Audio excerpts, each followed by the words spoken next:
how to subscribe. So I'm just giving them my links to subscribe.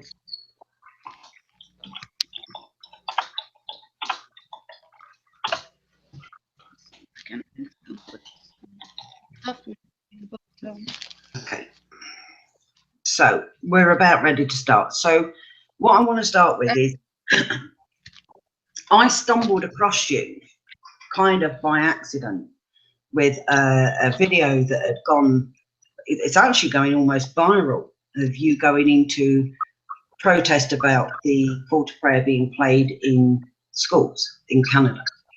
And having chatted with you a little bit, I know that you're originally, you're Palestinian, but you also lived in Saudi Arabia for a number of years, probably more of your life than you didn't. So first thing I want to do is give people an opportunity to know a little bit about yourself. So if you can tell me about yourself, how old were you when you went to Saudi? How long did you live there for? And what kind of things did you experience in Saudi for yourself? Okay, well, first of all, I really want to thank you for giving me the opportunity to be with you in this mission to educate people about the danger of Islam and to expose the evil teaching about it. Well, my name is Sandra Solomon, and I'm from Palestinian family. I was born actually in the city called Ramallah in Israel. But I was raised in Saudi Arabia. We moved there when I was nine years old. Before that, we went to Jordan and then to Saudi Arabia. I spent there like almost all my life. Even when I was forced to marriage, also it was in Saudi Arabia. So most of my life I spent it in Saudi Arabia. The schooling, all the schooling, I did it all in Saudi Arabia too. So what kind of, because you are now, for anybody who's not aware, you're what Islamics would call an apostate. You left Islam. Right. At what age would you say you had made the decision to leave Islam? It's gradually, I would say, between high school, between like after like at the age of high school, at the high school age. I won't say it like, I left it fully, but fully left it when I also like at the age like around 19, 20, around this, like from high school to age of 20, around this age. I stopped. I fully stopped, like, believing in all this Islamic teaching and the Quran and all that, what they teach us. And can I ask, because obviously Saudi is, you could say, #1 hotspot for Sharia law. Right. Did you ever yourself witness any or suffer any punishment or witness any punishments of Sharia law? Of course. Well, let's give the people idea about how is it in Saudi Arabia Yeah. when it comes to the education system. The education system in Saudi Arabia mainly focused on the Islamic teaching.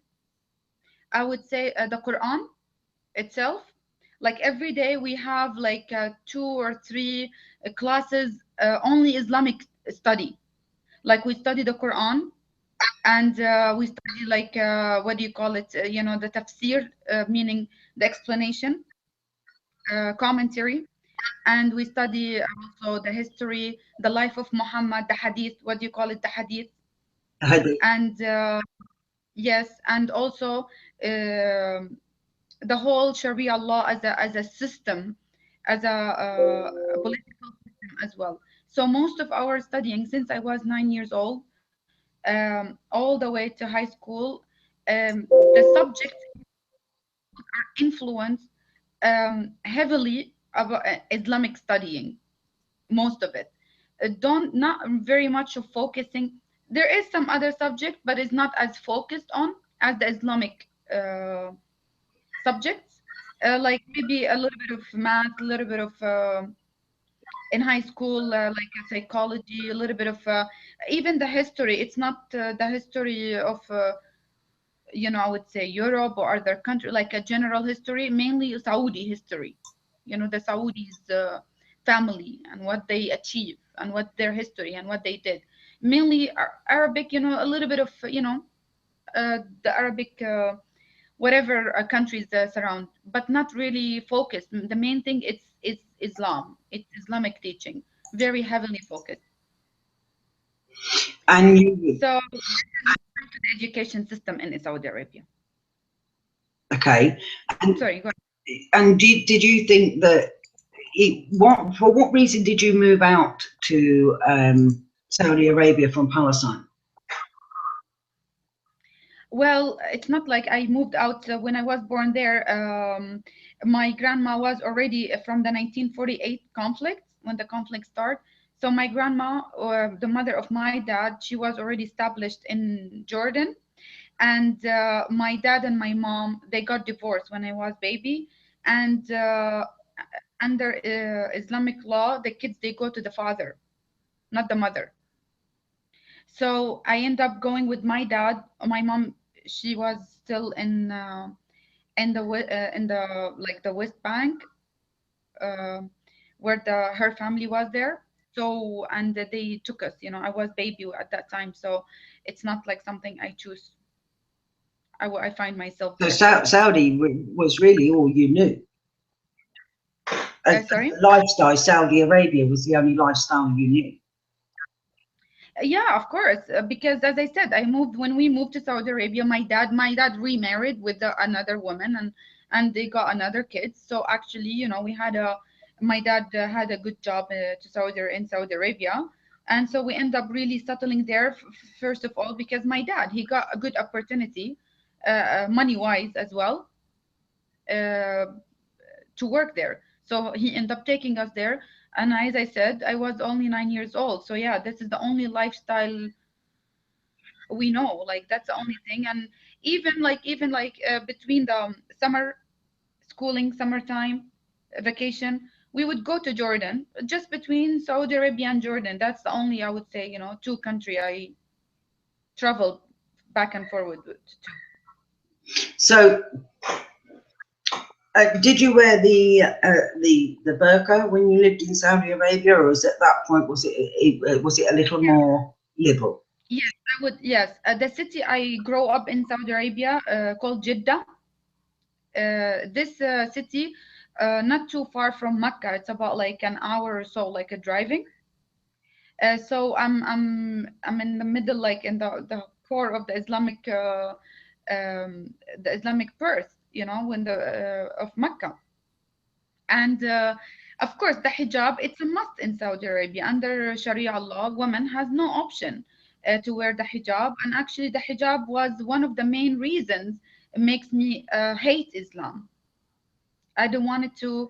I start criticize, or feeling that um, I'm under pressure. I'm being forced into something that I don't want. The hijab was the main reason that makes me hate, I would say, the lifestyle. And I always say to people, I did not just study Islam, I lived Islam. When you live under Sharia law, it's totally different than you study. You're just bringing a book and you're studying it, right? So wearing the hijab, it's a must when we were in the school. The covering of the whole face, not just the full face. Everything has to be covered. We have to wear the what do you call it, abaya, Yeah. uh, the black one, from head to toe. Even the teachers, um, at the door of the school when the girls are leaving, they do, like, they scan them, like they want to make sure everything is covered. And the girl who's not fully covered very well, or the veil see through to her face, she would be like, pull over, stopped, and they force us to make it double so nobody can see our face at all. And if we refuse, and it's a big problem. And that's something happened to me. That's when you asked me about Did you experience things in Saudi Arabia? When I start feeling, I always was like, I'm a questioner, I'm a rebel. I don't take things like, I don't just follow Mhm. just for the sake of it. This is part of my personality. And for this reason, one day happened, like I start rebelling, like refusing to submit to this suppressive orders on us, like as a human. Like, where's my freedom to choose if I want to cover or not? But it's something that really happened to me since I was like almost a high school, like I would say 15, 16, something like that. When I had an accident, my first accident with uh, with the teacher, my first conflict, I would say, with the teachers that happened. I Of course, we have the Quran with us every day because we have to recite the Quran every day and memorize. When she asked me to make sure my veil is covered 100% and it's doubled, so my face was see-through, I end up freaking out on her, and I threw the Quran to her face, and I said, I won't submit to this, and I'm not gonna cover. And actually, in the Quran, it doesn't say that woman has to cover her face. There's nothing in the Quran. It says that woman must cover her face. This is so that's why I was very mad, and I start really feeling um, I'm under pressure. Oppressed? Would you say oppressed is a good word? The word oppressed. Yes, So, because you have to. It's you, either you do it or you're gonna be in trouble. and when you say by being trouble, that obviously there are women in Saudi Arabia who are beaten. There are women in Saudi Arabia who are stoned to death for adultery if they can't produce 4 male witnesses to rape. These things happen, even though we are told now that Saudi Arabia has now joined the European Court of Human Rights, which I find absolutely insane, if I'm honest. If Saudi Arabia joins, later on they're gonna make ISIS also join the human rights. Well, I'm sure that we are being told in. Like, also we can maybe accepting ISIS, because Saudi Arabia, it is ISIS, and ISIS, it is Saudi Arabia. I know that a lady that I know very well who was raised in Iran, and she said when it came to the burqa, the abaya, the niqab, if a lock of hair was showing, that the women would actually take pins and actually pin it to their forehead to make sure it covered their forehead properly. Yes, and also there is the Sharia police in the streets, in the malls. If a woman, it happens. I saw this in my eyes my stepmom, they hit her with the stick to make sure that she's covered, right? And they hit women like as a slave. It's a slavery. This is not. It's far from anything has to do with the human rights or humanity. It's Would you also we say that cannot. in Saudi it's also common practice for much older men to marry very, very young children? There's many things. Things I personally experience it because uh, as I said, the forcing of the hijab. As I was young, um, at that time, see in my eyes, a man walking in the street. We don't know. How do we know, right? It's like everything is covered. How do you know who's walking with him? It's his wife or his daughter? How can we know? Because most of the girls are covered. And I would say my own like personal experience when I start questioning. This is very important to say. Even to question, you're not allowed. If you doubt, if you question, they will think that, oh, what's going on with you?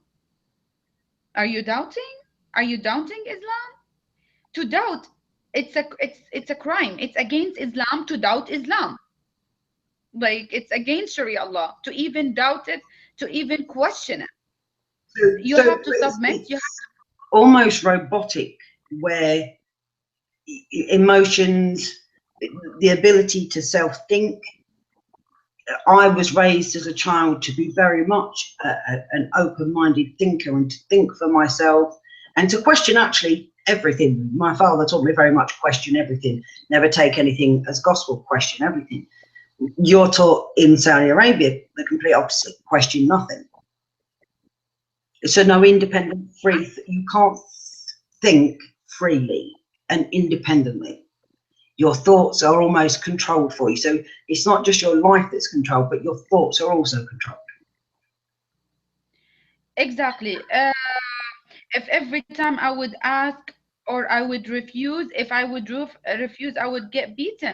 My brother used to abuse me physically a lot. I got abused a lot physically, harsh beating, because I refused to wear the hijab when I go to Jordan. Because Jordan, it's not like it is like majority Muslim, but it's not 100% Sharia law. They give women it's mixed with a little bit of um, like a liberal, Liberalism. I would, yeah, a little bit. But yet, the families, it's a tribal thing and it's a family thing controlling, right? So my brother used to beat me a lot, like physically, if I refuse, because as soon we leave Saudi Arabia to go to Jordan, the first thing I always wanted to do is to take off my hijab. I felt like it's time for me to breathe. I felt like I'm in grave. I just want to breathe. I want to feel the air on my hair. I want to feel the air on my face.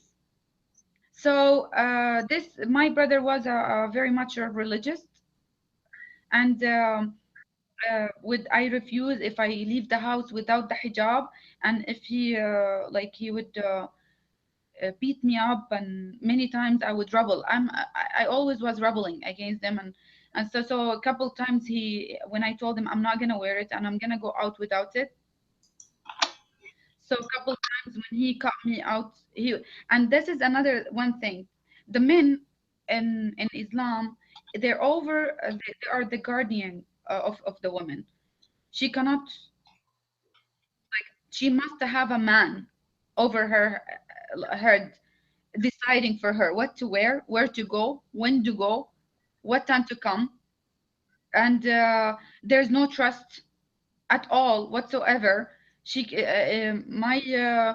My brother, when he caught me like outside without the hijab, many times, and he locked me home. I was locked up at home for so many months, almost like it was like a 2 years. I was, when we finished the high school, I went to Jordan to get the college, right?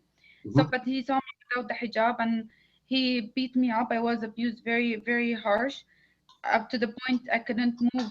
For 2 weeks, I'm in bed. I cannot move. I'm bruises all over my body, and they stopped me going to finish my education. I couldn't finish my education because of the hijab thing. So a piece of material, a piece of clothing depicted who you were in every way, shape or form. It literally was your only identification was black clothing. Right. If you wear the hijab, then you are good. If you don't wear the hijab, then you are objective for a sexual assault, or maybe rape, or verbally or physically. So because in Islam, they brainwash the kids, the girls, since they're young. They tell them if you wear the hijab, you are like a candy. You are a candy. If you are covered, the fly will not come on it. And if you're open, the fly will come on it, and the fly representing the men. So that's why the mentality of men, the Muslim men, they grow up with this kind of mentality. If the women are not covered, that's mean she is she's telling the men openly, come and have sex with me or rape me. They don't think about it as, they don't see it as you are a free woman, and you have a respect to your body, and it doesn't mean you're not wearing the hijab. You are uh, To cut a long story short, it will basically mean if you were not covered, you were asking to have sex, and therefore they had every right to rape you because it's clearly what you wanted. exactly. That's what they teach me. That's the stuff that I've been taught in Saudi Arabia. And the other thing, see, inside the education system, the Islamic education system, it's a brainwashing system. They brainwash the kids since they're young, the girls and the boys, with so many evil thoughts, evil thinking, backward thinking, savages thinking, um, barbaric thinking, the ideology. When I criticize the Islam, I criticize the ideology itself, how they think, what's going on in their minds. So whatever this ideology, it's been written in a book called Quran. It's translated. So this ideology, it comes from where? From who? From a guy named Muhammad. He translates his ideology, his thinking, to a book. He put it in the book. So whenever when you read the Quran, you're actually, or when you study the Quran, you study Muhammad, you know Muhammad. And when you study Muhammad, you know the Quran. Like if you don't want to bother, just study Muhammad. You don't have to read the Quran. Study him as a person, so you know the mentality of the majority of Muslims, how they think. They think Muhammad.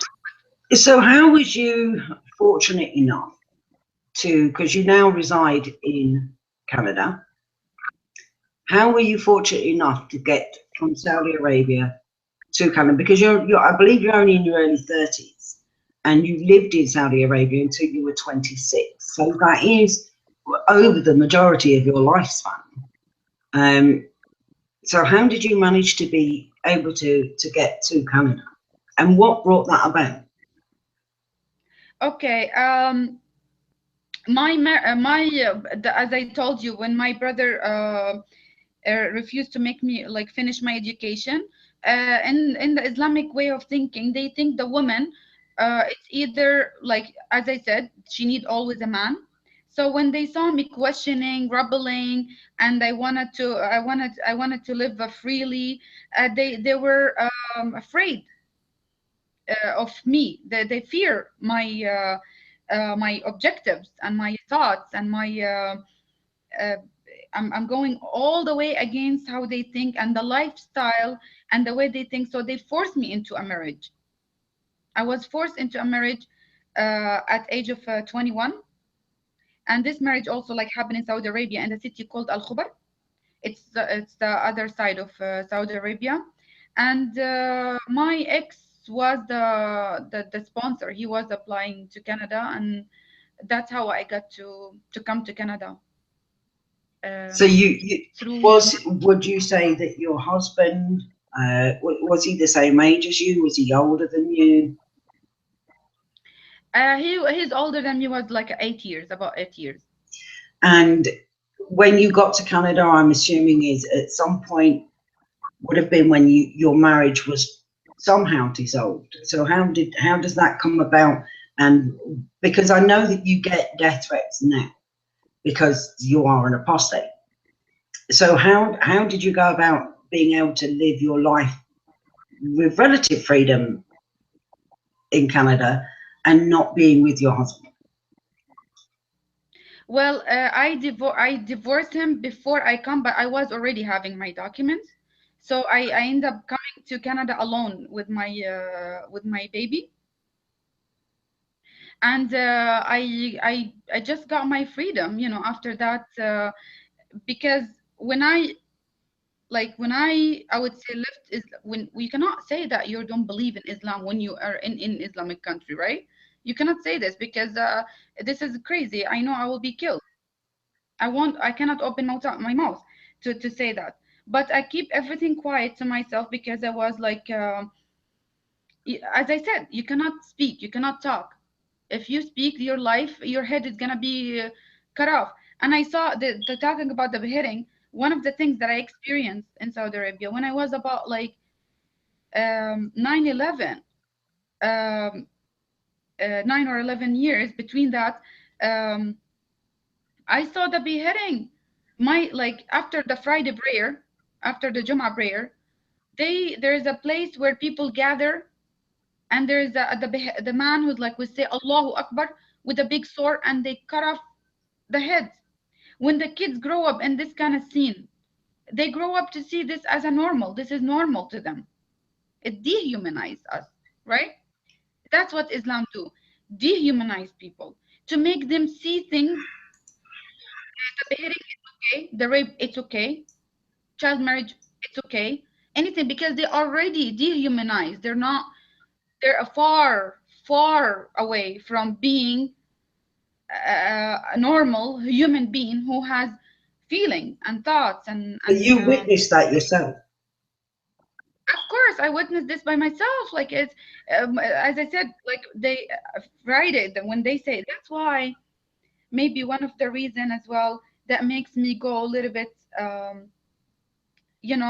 serious about my warning for Canadians at the school meeting about the Friday prayer, because it brings my flashback.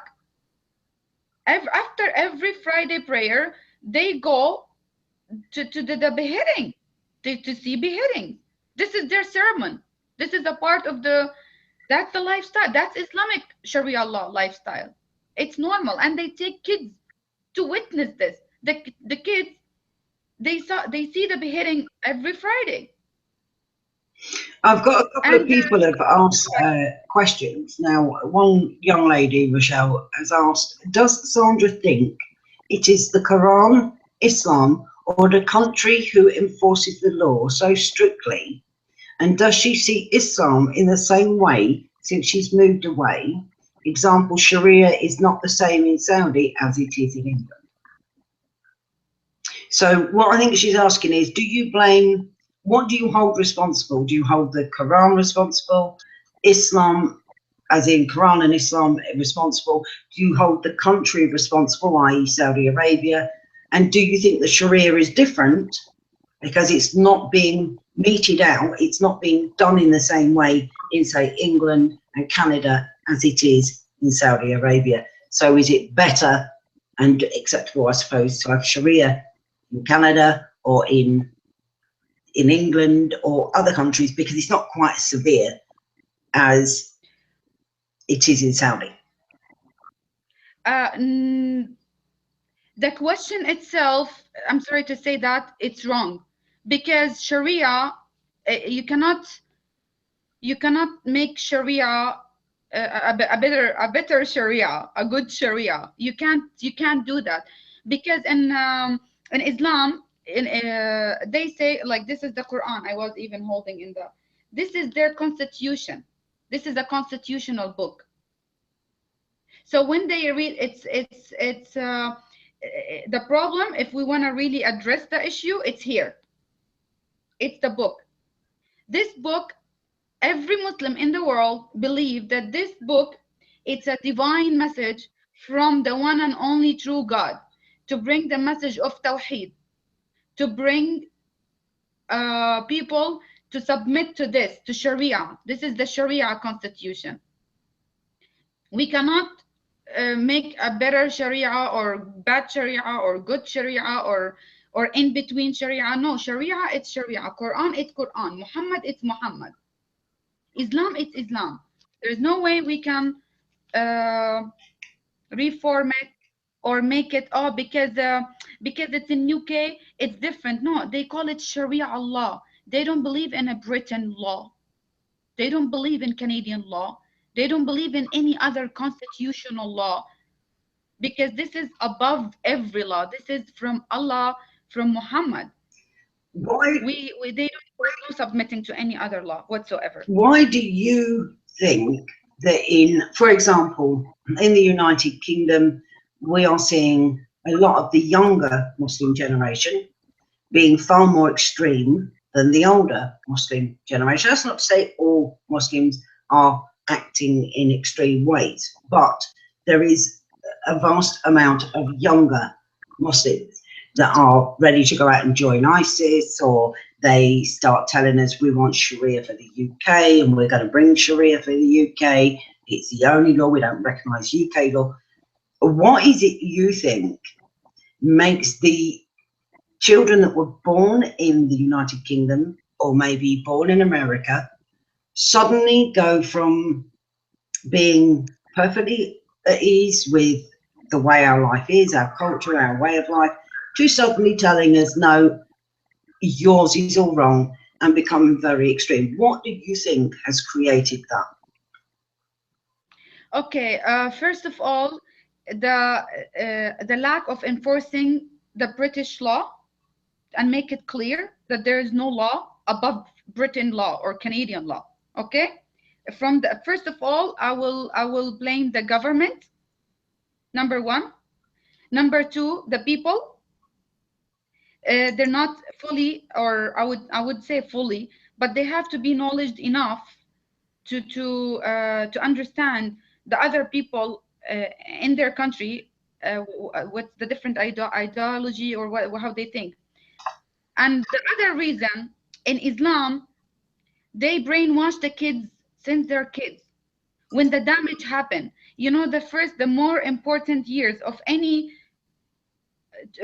child when it born, the main, like I would say from 0 to what, like 12, 15, this is the main age or years, and you shape the person, you shape the kid, how they think. The isolation of Muslims, because as I said, in Islam they teach it's a submitting, and they put in the kid's head the conspiracy, con, that the infidels, they are their enemy. And the Quran teach وَلَنْ تَرْضَ عَنْكَ الْيَهُودُ وَلَا النَّصَارَى حَتَّى تَتَّبِعَ مِلَّتَهُم. That means the Jews and the Christians, they will not gonna be happy until you follow them. They're not gonna be a friend with you until you become one of them. So this is the mentality they bring it in the kid's mind, that no matter what you do, the victimizing. They teach the kids that we are the victim. We are we have to many people are attacking us because of our religion. Many people see us as a demons because of our religion. They teach the kids that you are a victim. The kids grow up with this. They grow feeling, knowing, or believing that they are victim, and the surrounders, they don't love them. The other, whoever live around them, they don't love, they are the infidels, the mushrik, the kafir. So that's No. why, and also isolation, the isolating, Islamic schooling, private school, of course, everything has to be done. They isolating. They isolate the kids to associate with other. They put in their mind, don't say Merry Christmas, don't say this. In Islam, if you say this, you are many things, many things. They corrupt the mentality of the kids when they're young. So it's a bit hard to fix it easy when they're growing up with that.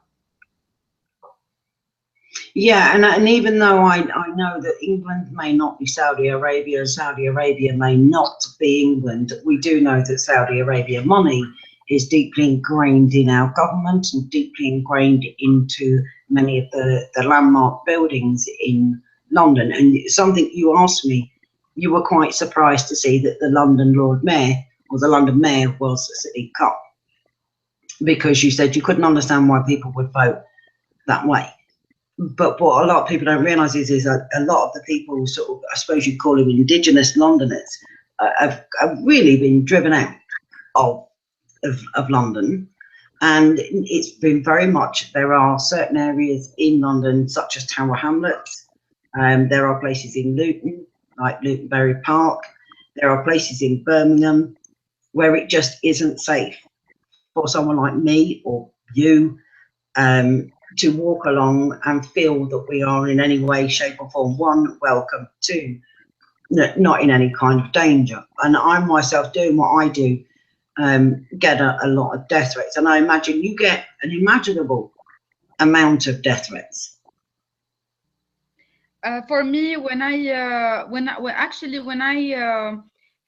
told my family that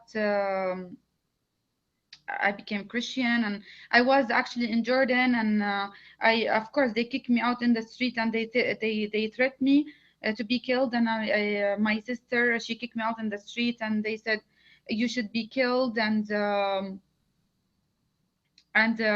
my son at that time was with his dad in Saudi Arabia, and they said to me, "You won't see your son again."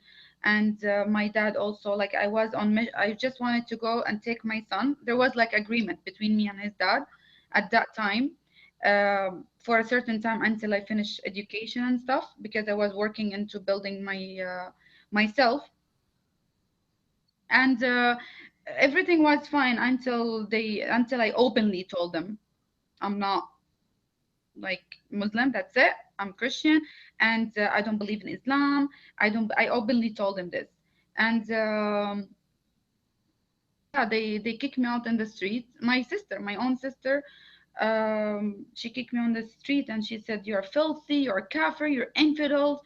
You should be killed. This and that." And they threatened me to call my brother to I could have been killed, I could have been killed. And I escaped. I came back to Canada, and they said to me, "You will never see your son again.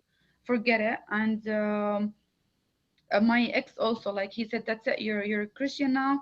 You're infidel. Forget about your son, and you won't see him again." Even my dad, he said, "You should be crucified. You should be killed." This is from where? This is from the Quran. All of this from the Quran. All this what they grow up with. So there's almost more of a love for Islam than there is. Whereas I'm a mother, and as you know, I'm an atheist. I have more love for my child than I ever could for any book or any prophet, Right. or any God. My child will always be far more important to me than anything else. And I'm sure if somebody said to you, what do you love more? Your children are always going to be what you love more. But for you, it's the opposite. The fact that you were their child didn't compare to the shame that you brought to them as a kufar. And we're told now that I have a lot of Muslims who come on my Twitter, and they'll say to me, Islam means peace. Islam is all peaceful, all loving, all giving.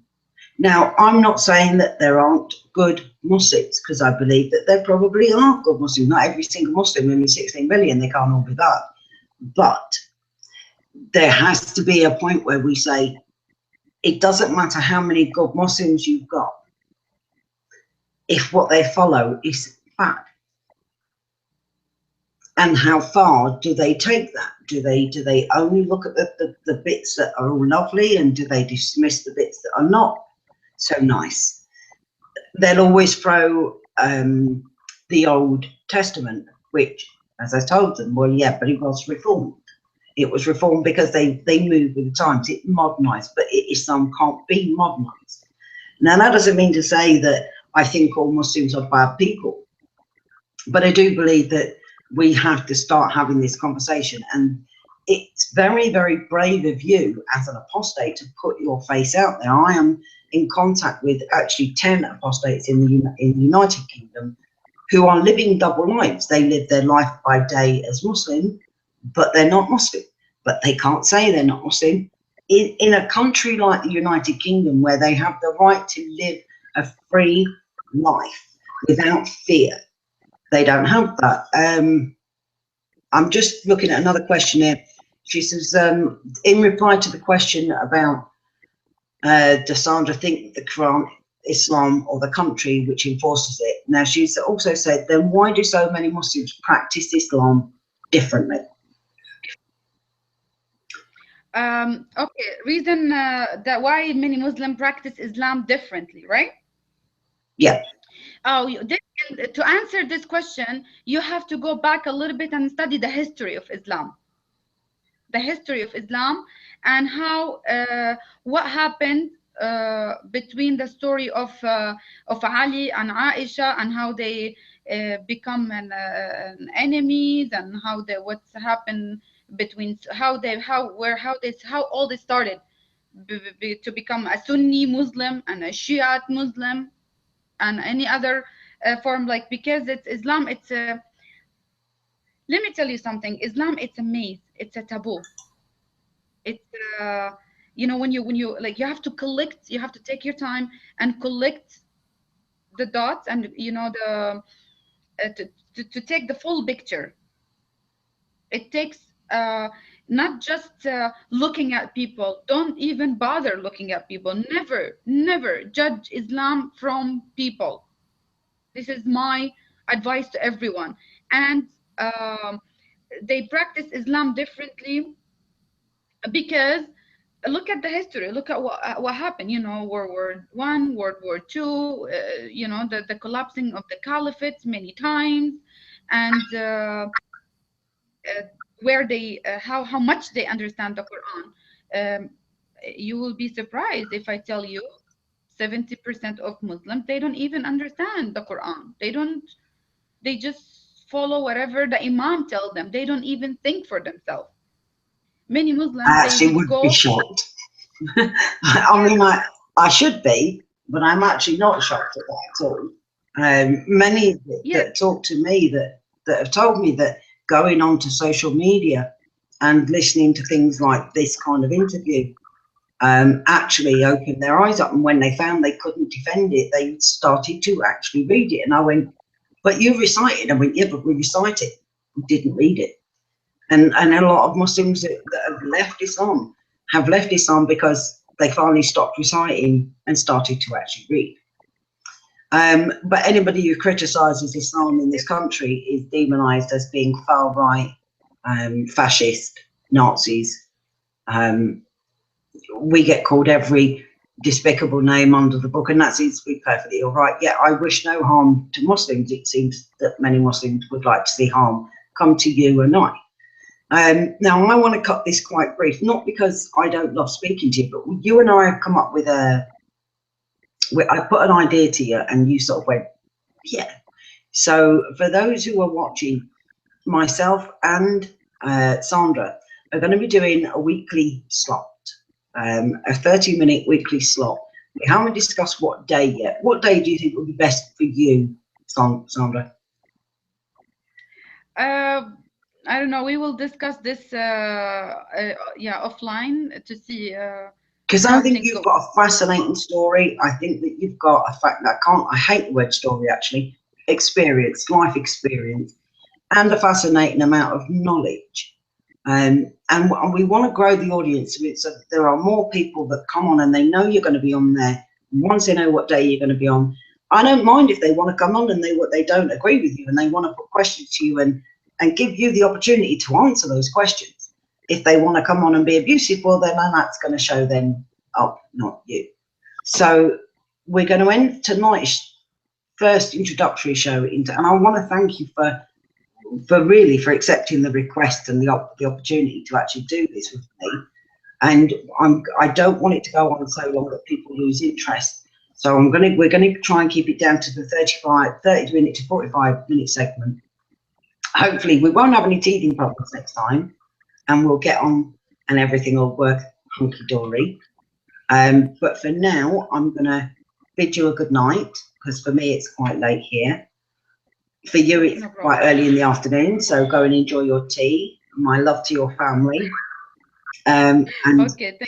don't forget to put the kettle on and make a nice cup of tea for your son. He likes a nice cup of tea. Yes, I would love to. English cup of tea. When you come here or I come to you, I'll even bring the English tea bags. Yes, I would love to. And I would just wrap it up with one thing that also I want the audience to know, that whatever I'm doing it for the protection of the mindset of people, and not to be deceived, and not to fall into the victim card that the many Muslims they're trying to play, and to wake up their eyes for and to see the truth for what it is. and to stand for their freedom. And it's not out of hate, it's out of love. And where can people find you on social media? They can find you on Facebook. Can they find you on Twitter? No, Sorry? no problem. Yes, of course, Facebook is Sandra Solomon for now, and very soon I'm building a website that's gonna have all my activities and all my videos, and also I'm starting. As I said, I started organization called Canadians Against Islamization, and I'm gonna be doing uh, standing every Saturday from 2 to 4 in downtown Toronto to educate people about Islam, and talk with people and let them know for and give evidence. I speak with evidence. We have. I like to. Knowledge. It's powerful. People need to know. So It is. that's, Knowledge is power, and yes, power is knowledge. And that's number one. do you have a Twitter account, Sandra? So anybody who wants to can go and find you on Twitter. I'm not on Twitter yet, but you can do like I would have to sign up, and I didn't sign up on Twitter yet, so I'm a little bit behind. We'll rectify that one, Sandra. We'll get people over and following you and connecting with you as well, because I think that it's a really brave person who leaves Islam, who not only speaks out but puts their face out there as well. So I'd like to take my hat off, if I had one, and applaud you for your bravery and your courage, and say thank you very much for giving me your time. More anything I can help with to educate people about Islam, it's my pleasure, and all the best for you. Thank you so much, and we will discuss weekly meeting as well. Not a problem. We've connected now. Let's get the ball rolling and let's keep this going. For now, everybody take care, stay safe. My love to everyone. Good night. My love to everyone. Take care. Bye-bye.